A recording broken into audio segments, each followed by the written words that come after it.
What about deceit? Maybe the disciples were lying about this in order to save face, okay? What about that? Is that possible? Well, anything's possible, but historians have to look at what's probable, okay? And it's very unlikely that deceit was involved, and here's why. We've got numerous ancient sources that report that these disciples were willing to suffer continuously, and even willing to die for their gospel proclamation, their conviction that Jesus had been raised from the dead. You have people like Luke, Tertullian, John, Dionysius of Corinth, Origen, Polycarp, Ignatius, Clement of Rome, to name some.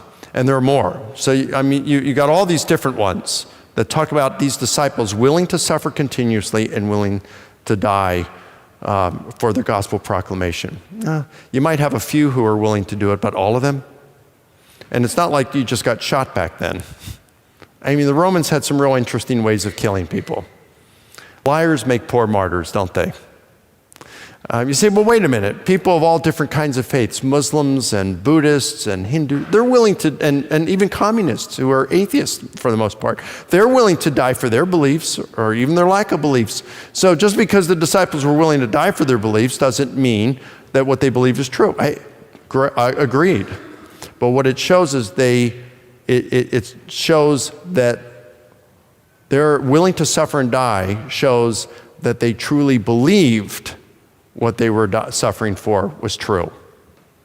You don't have a Muslim jihadist who, when they say, hey, strap a bomb on your back or go run this truck over people and you're probably going to get killed or locked up in prison for life. The jihadist doesn't say, well, let's think about this for a moment.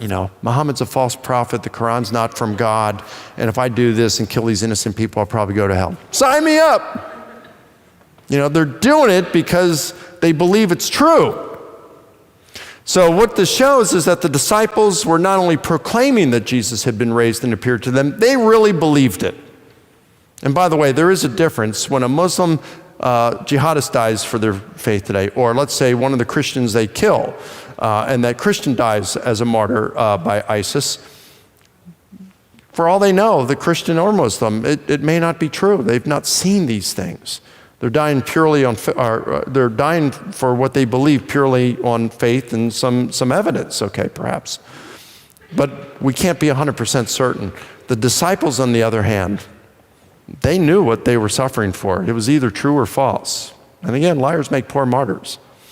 So I think there's good evidence that, you're looking at, they had these experiences, and these experiences must have been something pretty impressive for them to do this. It wasn't deceit.